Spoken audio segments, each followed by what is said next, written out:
Yesu urampemukiye yari amagambo natahanaga buri gihe kuwa gatanu mutagatifu.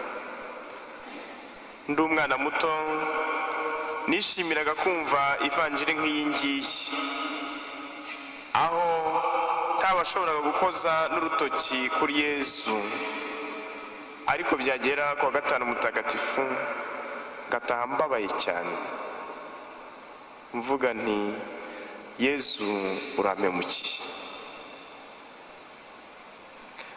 Bakristo bavandimwe, Pasika iregereje n'amasomo matagatifu aradutegurira kuzirikana ku bubabare bwa Nyagasani Yesu Kristo. Uyu munsi tukabona Yesu akuraho urujijo akavuga uwo ari we igihe bibazaga niba abashaka kumwica bamumenye, kuko twabizirikanye mu isomo rya mbere, babandi bibasiye intungane mu bugome bwabo, babandi bashaka kumujugunya mu rwobo, kuko noneho ngo yidegembyaga avugira ahagaragara yigishiriza mu ngoro. Uyu munsi tukabona uko Nyagasani Yesu Kristo wiyemeje gucungura muntu agenda agana ku musaraba atuje kandi ahamije ibirindiro, kuko nta cyamusubiza inyuma. Niwe ntama wari ugiye kumena amaraso ye kugira ngo tugire ubugingo, yari agiye kwicwa. Birihutirwa rwose gufasha abantu kumenya Kristo no guhura nawe, kuko dufasha abana bacu gusenga, cyadukwiye gufasha abana bacu gusenga n'abataramenya Imana. Birihutirwa cyane, kuko igihe twamenya kandi tugahura na Kristo, nta kabuza ibyishimo by'ivanjiri byatwahuranya kandi bikaduhuriza hamwe, tugahurira kuri Kristo we bumwe bwacu. Muribuka amagambo ya Kiara aterega, murabona imirasire. Kristo Yesu akuzwe. Imirasire y'izuba uko igenda igana ku zuba, iyo iri kure y'izuba nyine ibitatanye ntabwo iba yegeranye, ariko uko iyo mirasire igenda yegera izuba niko igenda yegerana, birumvikana. Zuba rirashe cyangwa se ubumwe bwacu ni Nyagasani Yesu Kristo. Uko twebwe nk'imirasire nk'abacometse kuri Nyagasani Yesu Kristo, nk'abamukurikiye nk'abakristo, tugenda twegera Yesu Kristo tukanamumenya, niko tugenda twunga ubumwe, niko tugenda tugira ibyishimo by'ukuri.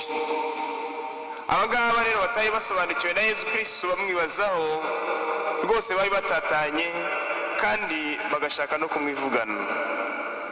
Nasanze rero noneho muri bwa bwana uwo navugaga ko ampemukiye, ahubwo yarabaga ngiriye neza, kuko mu kwemera urupfu Yesu Kristo yagaragaje ububasha bwe. Jyewe natekerezaga ko ububasha bwe ari uguca hagati y'imyanya y'intoki y'abamuhigaga, ariko no kwemera kujya mu biganza by'abo bantu by'abo bagomeye, nibwo yagaragaje ububasha bwe, ububasha bw'Imana ikunda kugeza ku ndunduro. Ubwo rero Bakristo bavandimwe, icyumweru gitagatifu cyegereje na Yesu Kristo akaba agana Yerusalemu yitonze,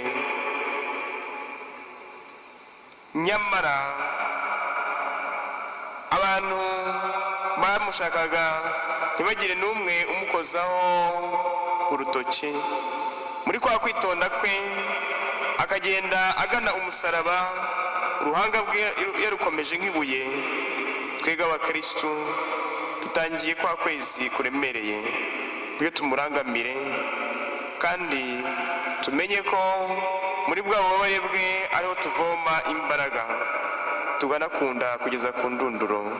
Ntiduheranwe n'agahinda, ntiduheranwe n'ukwihorera, duhereranywe n'urwango, ahubwo tukibuka urukundo rwa Nyagasani Yezu Kristo, maze dusabe kumumenya no guhura nawe koko. Ntabwo ari ukumumenyesha abandi gusa no gutuma bahura nawe gusa. Bizatuma rero tudashihana,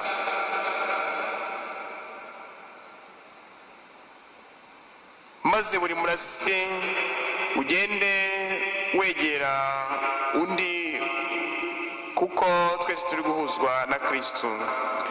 Kristo nyirimpuhwe, nyiri neza, duhe kukumenya no kugukunda. Nzira y'abawe uratwiyoborere kuri Data. Bakristo bavandimwe, mbega ibanga rikomeye, mbega ibanga riryoshye.